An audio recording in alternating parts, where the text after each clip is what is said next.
साल नया अंदाज नया, बात इलेक्शन की, दौर ई बाइक का। नमस्कार, यूपी इलेक्शन के हमारे सबसे खास और सुपरहिट शो जॉय ई बाइक रिपोर्टर में आप सभी का स्वागत है। आपके साथ मैं हूं चित्रा त्रिपाठी।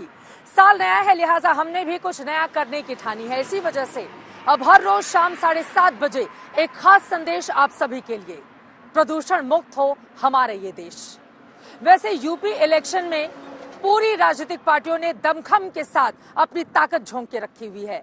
कौन पड़ेगा किस पर भारी, किसके सितारे जा रहे हैं गर्दिश में, इसकी पड़ताल के लिए बीते 1.5 महीनों से आज तक की टीम यूपी के शहर शहर ग्राउंड रिपोर्ट आप तक पहुंचा रही है। आगे क्या होगा इसी पर सभी की निगाह टिकी हुई है, लेकिन जनता की क्या है दिल की बात, मन की बात, ये आज तक के जरिए लगातार आप जान रहे हैं। और इसी वजह से हम आपको लेकर चलते हैं मोदी सरकार के सबसे कद्दावर और कामयाब मंत्री नितिन गडकरी जी के पास, क्योंकि इलेक्ट्रिक वाहनों के जरिए एक क्रांति का संदेश उनकी ओर से दिया जा रहा है। इसके साथ ही मंत्री जी से ये भी जानेंगे कि सड़कों का जाल बुनने की जो बात उनकी ओर से लगातार कही गई है, इसमें कितना है दम। अब की बार यूपी में बीजेपी कितने पार, सवाल जवाब होंगे आज सीधे नितिन गडकरी से।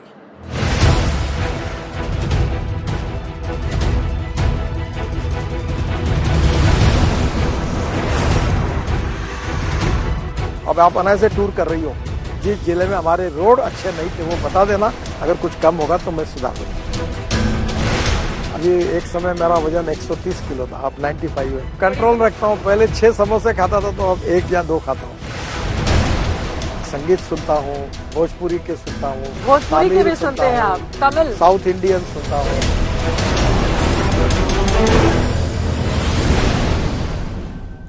इस वक्त हमारे साथ खास मेहमान देश के दिग्गज मंत्री नितिन गडकरी जी हैं। और आपको बता दें, सड़कों का जाल बुनना हो या इस क्षेत्र में क्रांति लाना हो, लगातार इनकी ओर से जो कामकाज किए जा रहे हैं, यकीनन भारत सरकार के लिए मौजूदा वक्त में वो बहुत बड़ी उपलब्धि है। और इसी के साथ ही साथ इलेक्ट्रिक वाहनों की दिशा में जिस तरह से इनका आगाज है वो किस अंजाम तक पहुंचेगा, कई ऐसे सवाल हैं जिनका जवाब जानने के लिए मंत्री जी के साथ हम मौजूद हैं। बहुत स्वागत है आज तक। नमस्कार। नमस्कार।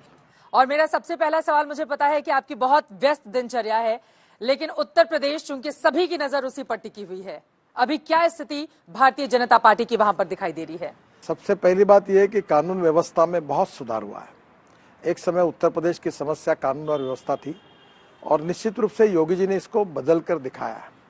दूसरी बात, मोदी जी के नेतृत्व में, योगी जी के नेतृत्व में हमारी सरकार ने इंफ्रास्ट्रक्चर में अच्छा काम किया है। और राष्ट्रीय महामार्गों में तो आप यूपी के किसी भी डिस्ट्रिक्ट में जाइए, आप बड़े बड़े सपने भी दिखा रहे हैं कि अमेरिका जैसी सड़कें हो जाएंगी, यूरोप से हम तुलना करेंगे उत्तर प्रदेश के सड़कों की।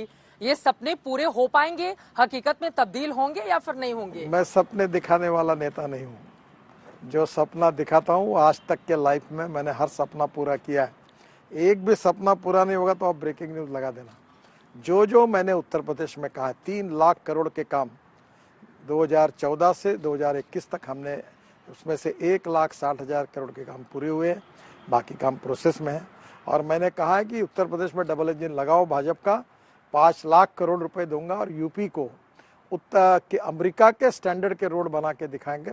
हम लोग यूपी को पूरी तरह रोड इंफ्रास्ट्रक्चर में हम लोग यूरोपीय स्टैंडर्ड और अमेरिका के स्टैंडर्ड तक पहुंचाएंगे। डबल इंजन की लगी तो हुई है सरकार वहां पर, अभी भी आपको जरूरत अभी है? तो 5 साल चाहिए ना, और अभी और 5 साल चाहिए। अभी 3 साल में मतलब तो अमेरिका जैसी अगर सड़कें बनानी है उत्तर प्रदेश में तो फिर 5 साल बीजेपी की सरकार को और मौका दे वहां की देखिए, अभी देखो दिल्ली मेरठ 4.5 घंटे लगते थे, 40 मिनट में आ रहे हैं। अब दिल्ली से देहरादून हम रोड बना रहे हैं 2 घंटे में। दिल्ली से लखनऊ, ये जो हमारा यहाँ से सीधा मेरठ का जो हाईवे जाता है, कौन सा, फरीदाबाद नहीं, गाजियाबाद जी, तो गाजियाबाद से आगे हम लोग कानपुर तक नया हाईवे बना रहे हैं और कानपुर लखनऊ का भूमि पूजन कर रहे हैं। 40 मिनट में कानपुर से लखनऊ एयरपोर्ट पहुंच जाएंगे। हम कलकत्ता से डायरेक्ट वाराणसी से कलकत्ता हाईवे बना रहे, बड़ा नया ग्रीन एक्सप्रेस हाईवे बना रहे। देखो, उत्तर प्रदेश में जलमार्ग हुआ, हाईवेज हुए, इसके कारण ही इंडस्ट्री आएगी, इन्वेस्टमेंट आएगी, रोजगार निर्माण होंगे और उत्तर प्रदेश का विकास होगा। मुझे कोई संकोच नहीं है कि मैं निकाल के काम मंजूर कर करके भूमि पूजन के कार्यक्रम कर रहा हूँ, क्योंकि मेरे पार्टी को चुनाव में सफलता मिले, इसके लिए जो कोशिश करना है वो लोकतंत्र में जब तक कोड ऑफ कंडक्ट जाहिर नहीं होता तब तक मैं भूमि पूजन कर सकता हूँ और मैं करूँगा। और मैं छुपाता नहीं हूँ, उसमें गलत क्या है? ये मेरा अधिकार है ये कि मेरे अपने काम पर लोगों को वोट मांगना, तो जाएंगे भूमि पूजन करेंगे। इतनी बेबाकी नितिन गडकरी जी में कहां से आती है? आपके बहुत सारे बयान भी इतने वायरल होते हैं आपकी बेबाकी को लेकर, और ये जो आत्मविश्वास है वो कहां से आता है? देखिए ऐसा कुछ नहीं है, मैं जो सोचता हूँ, और देखो मेरे बोलने में गलत क्या है। देखो राजनीति में हम साधु संत तो नहीं है, ये बात जरूर है कि हर काम केवल राजनीति में सपोर्ट मिलना चाहिए इसके लिए नहीं करते, पर यह भी सच है कि हम अच्छा काम करके लोग हमको वोट दे और फिर से चुन कर दे, क्योंकि हम राजनीतिक पार्टी है। Every politician thinks about his next election. जो आप करके दिखा रहे हैं, अखिलेश यादव कह रहे हैं ये तो कैंची जीवी सरकार है, जो सड़कें उन्होंने बनवाई उसका श्रेय आप लोग ले लेते हैं, जो काम उन्होंने किया उसके ऊपर कैंची चला देते हैं आप लोग, ये उनके आरोप हैं बीजेपी के ऊपर। हमने कई कैंची नहीं चलाई। अब वही याद करें कि उत्तर प्रदेश में वो जब मुख्यमंत्री थे तब क्या परिस्थिति थी और अब क्या परिस्थिति है। हाँ वो भी स्वीकार करेंगे कि बदल हुआ है।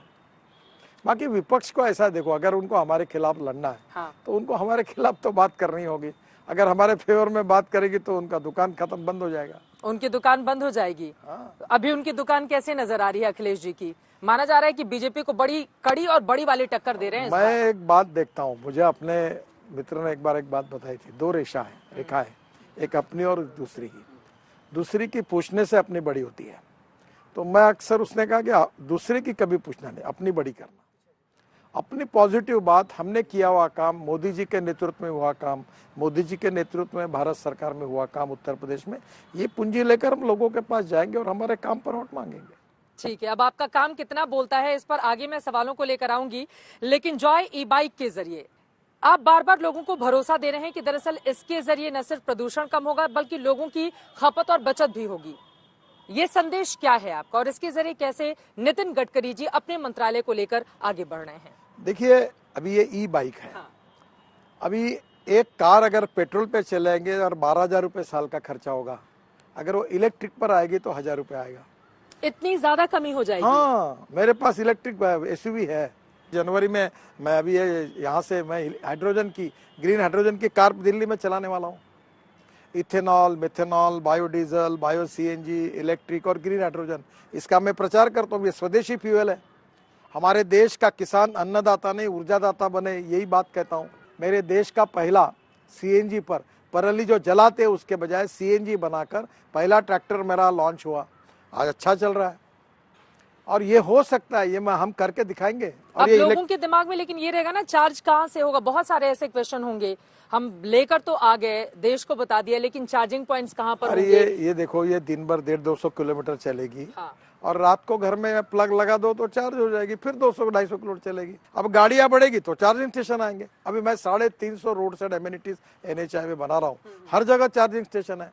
बसेस चार्ज होंगी, ट्रक चार्ज होंगे, स्कूटर चार्ज होगी, कार चार्ज होगी। कब तक होगी? मतलब ये होगी वाला जो टारगेट है आपका, कब तक इसकी व्यवस्था पूरी तरह से कर ली जाएगी? साल में 139% राइज हुआ है इसमें। Electric bike, electric auto rickshaw, electric scooter. अभी तो इथेनॉल पर मैंने फ्लेक्स इंजन को अलाउ कर दिया। अब पेट्रोल के बजाय 100% आप इथेनॉल डाल सकते, जो उत्तर प्रदेश में होता है गन्ने से बिल्कुल। तो देखो अभी ये बरेली जलाने के बजाय बायो सीएनजी, बायो एलएनजी तैयार होगा। ये लिथियम आयन बैटरी के साथ साथ अभी हम लोग zinc ion, aluminium ion, sodium ion, ये सब बना रहे हैं। अब जिसकी बैटरी केमिस्ट्री पर काफी काम हो रहा है। अब ई साइकिल आ गई है, वो भी 25 किलोमीटर के स्पीड से चलती है। अब इसको लाइसेंस भी नहीं लगता। मैंने ऑर्डर निकालकर इसकी जो कैपेसिटी कम है, इनको कहा RTO में ले जाने की जरूरत नहीं, आप लगाओ। इसके जरिए मकसद क्या है आपका? पेट्रोल डीजल के देखिए बढ़ते हुए दाम सरकार को बहुत परेशान कर रहे हैं, तो नितिन गडकरी जी बार बार लोगों को समझा रहे हैं कि देखिए हमने तो इलेक्ट्रिक वाहनों की दिशा में क्रांतिकारी कदम उठा दिया है, अब उस पर पेट्रोल डीजल के दामों पर ध्यान देने की जरूरत नहीं है। क्या ये मकसद है? देखिए अभी हमारे देश का टोटल इम्पोर्ट 8 लाख करोड़ का है, पेट्रोल डीजल और पेट्रोलियम का, और 5 लाख में ये 25 लाख करोड़ का होगा। अभी ये जो इलेक्ट्रिक स्कूटर आएगी तो ये तो import substitute, cost effective, pollution free और इंडिजिनियस स्वदेशी है। आपने बजाज और TVS का नाम सुना, जो मैंने लॉन्च की, पर ये तो मैंने आज नाम पहली बार सुना, जॉय बाइक। अभी इसका ऐसे अनेक लोग आए। हाँ। तो ये जो बाइक आएगी, इससे तो बड़े प्रमाण पर नए रोजगार निर्माण होंगे, देश का इंपोर्ट बचेगा, प्रदूषण कम होगा और ये सस्ता है। मैंने जो आपको बताया कि 12,000 रुपए, आपको बताने की जरूरत ही नहीं, मैं आपको लिख देता हूँ। 6 महीने के बाद तुम्हारी कार इलेक्ट्रिक की होगी। 6 महीने के बाद? क्योंकि आप 12,000 रुपये महीना खर्चा करने के बजाय उससे धुआं नहीं, तकलीफ नहीं, आवाज नहीं, साउंड पोल्यूशन नहीं, एयर पोल्यूशन नहीं, और वो इलेक्ट्रिक गाड़ी बढ़िया है। चलिए, अब 6 महीने के बाद किस तरह की तस्वीर रहती है ये महत्वपूर्ण होगा देखना। लेकिन एक बार फिर से मैं आ जाती हूँ यूपी के इलेक्शन पर। चूंकि पूरा जोर इस वक्त 5 राज्यों में विधानसभा के चुनाव होने हैं, लेकिन बीजेपी का सबसे ज्यादा जोर उत्तर प्रदेश को लेकर ही है।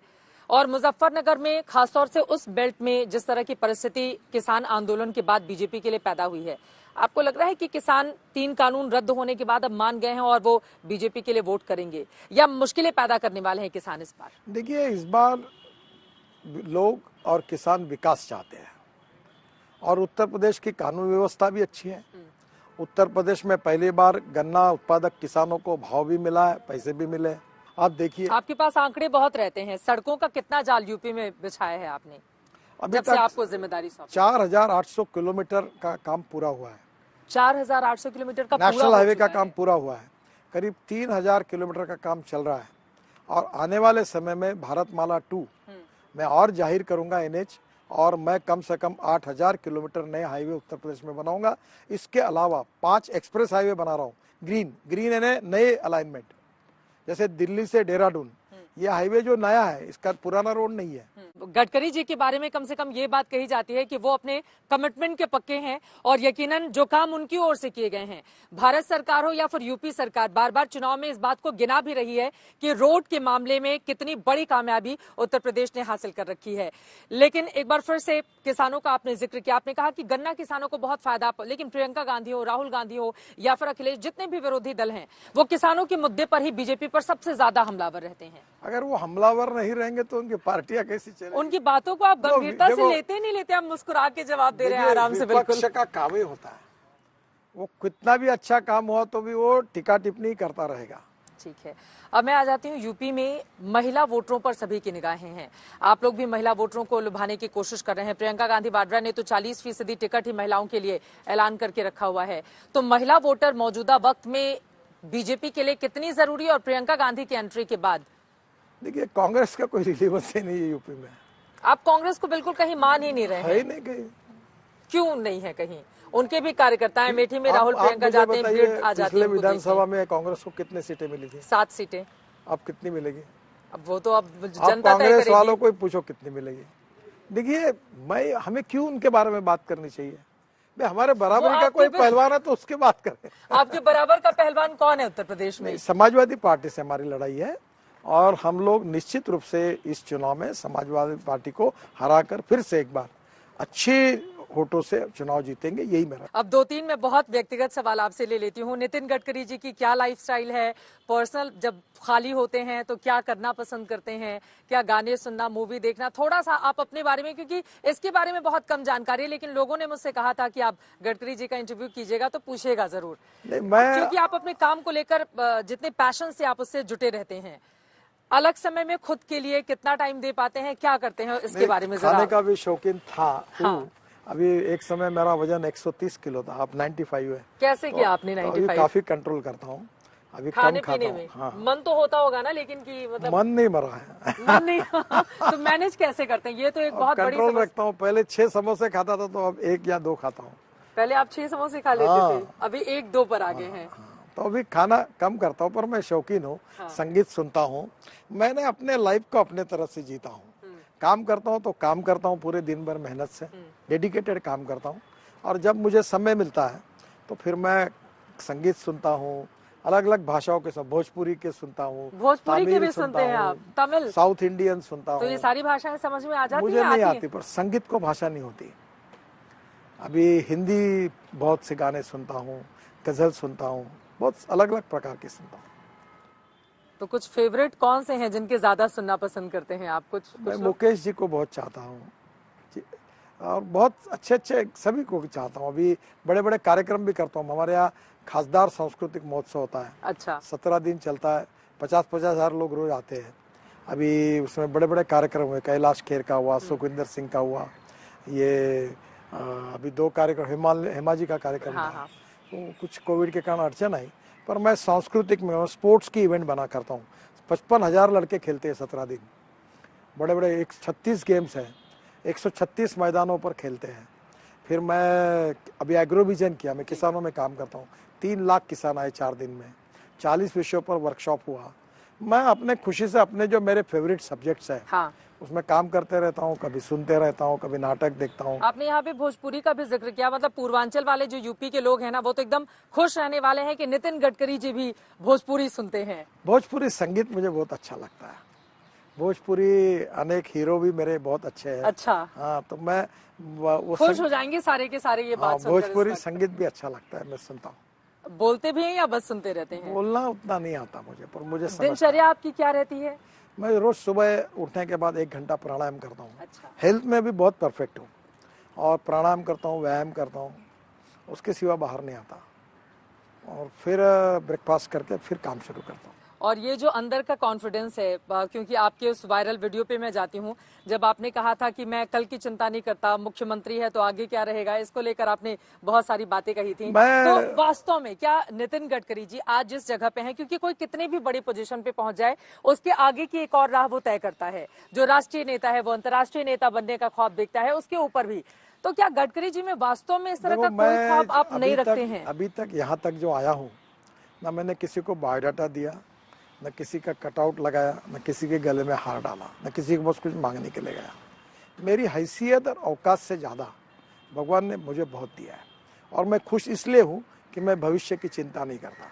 मैं सबको बताता हूँ, अपने भविष्य की चिंता करना बंद कर दो, आपका जीवन खुश हो जाएगा। भविष्य की चिंता अगर नहीं करेंगे तो आज से तैयारी कैसे करेंगे? ये कुछ भी नहीं, जो होना है वो होता ही हो। गीता सार में कहा है ना, आपके हाथ में कुछ नहीं है, जो होता है वो होना, अच्छा हुआ, बस वही जो होगा वो भी अच्छा होगा। करेक्ट।